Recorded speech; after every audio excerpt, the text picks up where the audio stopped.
मेरा नाम रज़िया है। मेरी ज़िंदगी में एक दौर ऐसा आया जिसने मेरी पूरी कायनात ही बदल दी। मेरी ज़िंदगी का एक ऐसा वाक़या है जिसे मैं जब भी याद करती हूँ तो मेरी रूह काँप जाती है। मैं बहुत छोटी थी कि हमारे मोहल्ले में बच्चों को कुरान पढ़ाने एक नई उस्तानी जी आई। बाजी बहुत खूबसूरत थी, इतना ही इनका कुरान पढ़ाने का तरीका और आवाज़ भी अच्छी थी। मेरे बड़े बहन भाई इनके पास कुरान पाक पढ़ने जाते थे। कुछ अरसा गुजरा तो बाजी ने कुरान पाक तजवीद और किरात से पढ़ाने के लिए नए बच्चों का दाखिला शुरू किया। मैं अभी सिर्फ 5 साल की हुई थी। तमाम बच्चों को किरात से कुरान पाक पढ़ता देख मैंने भी अम्मी से कुरान पाक पढ़ने की जिद की। मैं अभी छोटी थी कि अम्मी ने मेरी बात आई गई कर दी। मैंने उस्तानी जी से कुरान पाक पढ़ने की बात की। मैं बहुत डर रही थी कि उस्तानी जी भी इनकार ना कर दें, लेकिन उस्तानी जी ने रजामंदी जाहिर कर दी। तो मैंने इन्हें अम्मी को भी राज़ी करने की बात की। उस्तानी जी ने कहा काम मुश्किल है लेकिन मैं पूरी कोशिश करूँगी। मेरी खुशी का कोई ठिकाना ना रहा। मेरी बहुत बड़ी ख्वाहिश पूरी हो रही थी। उस्तानी जी ने अम्मी को राज़ी कर लिया और यूँ मेरा कुरान पाक पढ़ने का ख्वाब पूरा हो गया। उस्तानी जी ने कुरान पढ़ाने से पहले मुझसे वादा लिया कि तुम कुरान पाक पूरी मेहनत और यकीन से पढ़ोगी। मैंने वादा किया और पूरी दिलजमी से कुरान पाक की तालीम हासिल करना शुरू कर दी। मेरे शौक़ और मेहनत को देखकर उस्तानी जी ने मुझे कुरान पाक पहले तजवीज़ से और बाद में किरात से पढ़ाना शुरू किया। दीनी तालीम हासिल करना मेरा शौक़ था, इसलिए मैंने बहुत जल्द ही कुरान पाक की तमाम मंजिलें तय कर ली। मुझे उस्तानी जी ने सनद से भी नवाजा। मेरी खुशी दुबाला हुई। उस्तानी जी ने एक पक्का वादा लेकर मुझे रुखसत किया, कुरान पाक को कभी भूलना नहीं और हमेशा दिलजमी से इसकी तलावत करती रहना। मैं हमेशा उठती बैठती और हर काम करती हुई कुरान पाक की तलावत करती रहती। अब तो मेरी हालत ये हो गई थी कि जिस वक्त भी मैं कुरान पाक ना पढ़ती तो मुझे अपनी ज़िंदगी अधूरी लगती थी। सर्दियाँ थी, काफी दिन से बादलों की वजह से धूप नहीं निकल रही थी। आज काफी दिन बाद बड़ी अच्छी धूप निकली। मैंने गुस्ल किया और धूप सेकने के लिए छत पर चली गई। मैंने कुरान पाक की तलावत शुरू कर दी। मैं आपको बताना ही भूल गई, जब मैं कुरान पाक की तलावत करती तो सारे मोहल्ले वाले मेरी तलावत बड़े शौक से सुनने आते। तलावत में मशगूल थी कि मुझ पर अजीब सी कैफियत तारी होना शुरू हो गई कि मैं अचानक बेहोश हो गई। काफी देर तक जब छत से नीचे ना आई तो अम्मी ने बाजी को ऊपर बुलाने के लिए भेजा। जब बाजी ने मुझे होश में ना पाया तो जल्दी से अम्मी को ऊपर बुलवाया और दोनों ने बड़ी मुश्किल से मुझे नीचे उतारा। काफ़ी देर तक जब मैं होश में ना आई तो अम्मी को फिक्र लाहक हो गई और डॉक्टर को बुलाया गया। डॉक्टर ने मुकम्मल चेकअप किया और बताया कि कोई बात परेशानी की नहीं, आपकी बेटी 3 घंटे बाद होश में आ जाएगी, इससे कोई बीमारी नहीं। ठीक 3 घंटे बाद मुझे होश आ गया। अम्मी ने होश में आने के बाद बेहोशी की वजह पूछी, मगर मैं इस बारे कुछ बता ना पाई। दिन इसी तरह गुजरते गए। जब भी मैं कुरान पाक पढ़ती कोई गैबी ताकत मुझे छत पे आने के लिए मजबूर करती। ना चाहते हुए भी मैं ऊपर खिंची चली जाती। बेहोशी के दौरे मुझे इसी तरह पढ़ते, लेकिन घर वालों के आने से पहले ही मुझे होश आ जाता। जो ताकत मुझ पे हावी हुई थी वो नहीं चाहती थी घर वालों को कुछ पता चले। बड़े भाई और बाजी की शादी हो चुकी थी। अब अम्मी को मेरे रिश्ते की बात सताने लगी। काफी रिश्ते देखे, एक रिश्ता अम्मी को बहुत पसंद आया।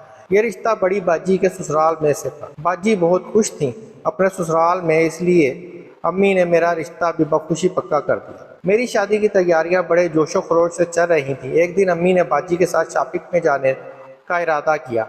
बाजी के पुरजोर इसरार पर मुझे भी जाने के लिए तैयार कर लिया, लेकिन मैंने इनकार कर दिया क्योंकि जो चीज़ मुझ पर हावी थी वो मुझे घर से बाहर नहीं जाने दे रही थी। खैर अम्मी ने मुझे कहा, रज़िया जो घर में छान बुरा पड़ा है वो मोहल्ले की आया जान को भाई से कहकर भेज देना।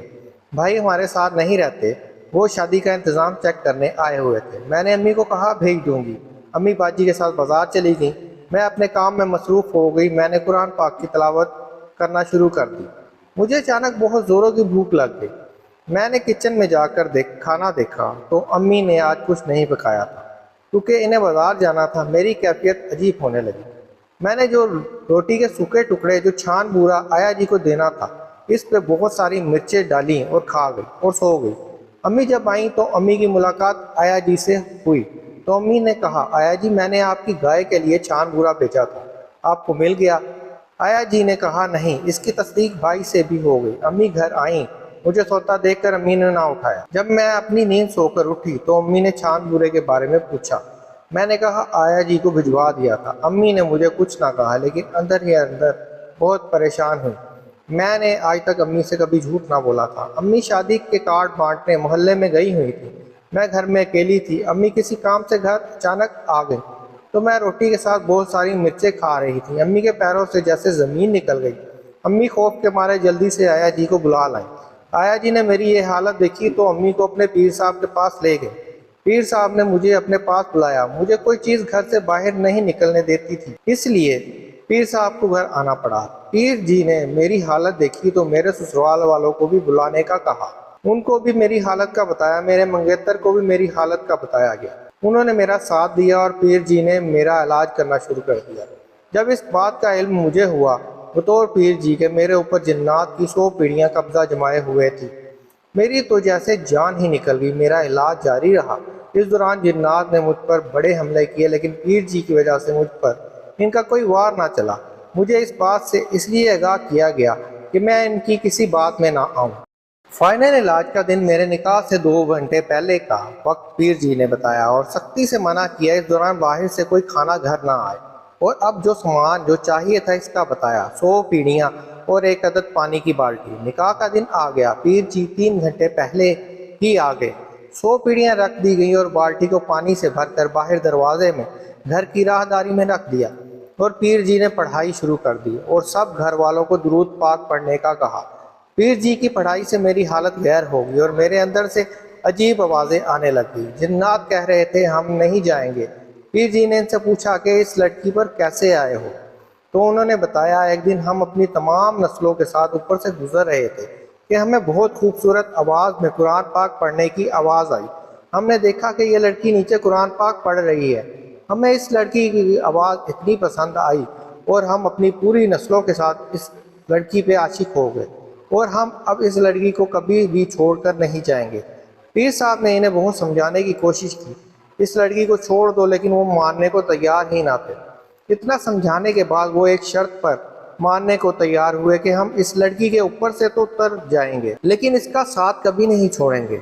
ये लड़की हमें बहुत पसंद आ गई है और इसकी आवाज़ भी बहुत खूबसूरत है, लेकिन हम इसे कभी ज़िंदगी भर नुकसान नहीं पहुंचाएंगे। और धमकी दी, आपने हमारी बात नहीं मानी तो हम इस लड़की को उड़ाकर अपने साथ ले जाएंगे और ये ज़िंदगी भर आपको कभी नज़र नहीं आएगी। जिन्नात तादाद में इतने ज़्यादा थे कि इनको ना जलाकर खाक कर सकते थे और ना ही इनको मार सकते थे। मेरे शोहर और मेरे तमाम घर वालों और ससुराल वालों को इनकी ये बात माननी पड़ी, लेकिन पीर साहब ने हमें तुम्हारी बातों पर यकीन नहीं कि तुम इसके ऊपर से जाओगे, हमें कोई निशानी बताओ। तो उन्होंने कहा एक बाल्टी में पानी भरकर घर की राहदारी, जहाँ से तुम घर के अंदर आते हो वहाँ पे बाल्टी रख दो। जब हम जाएंगे तो ये बाल्टी गिर जाएगी। ऐसा ही हुआ। जब वो मेरे ऊपर से गए तो इन्होंने इतने गुस्से से पानी से भरी बाल्टी को ठोकर मारी तो बाल्टी कितनी दूर तक ऐसे ही गिरती चली गई। मेरी शादी हो गई। अब मैं बहुत खुश हूँ अपने घर में और बहुत पुरसुकून ज़िंदगी गुजार रही हूँ। मेरे 3 बच्चे हैं और मैं रावलपिंडी में बहुत बड़ी हवेली में राज कर रही हूँ, लेकिन वो जिन्नात आज भी मेरे साथ हैं। उन्होंने आज तक मुझे कभी तंग नहीं किया और ना ही मुझे नुकसान पहुँचाया, लेकिन वो आज भी मेरी हवेली के बाहर मेरी हिफाजत कर रहे हैं। दोस्तों, आपको मेरी आज की ये वीडियो कैसी लगी? अच्छी लगी है तो मेरे चैनल को सब्सक्राइब कर दें, साथ ही बेल के आइकन को ऑन करके ऑल का नोटिफिकेशन ऑन कर लें। इससे मेरी तमाम नई आने वाली वीडियोस आपको बर वक्त मिलती रहेंगी। इस वीडियो के साथ दें मुझे इजाज़त। अल्लाह हाफिज़।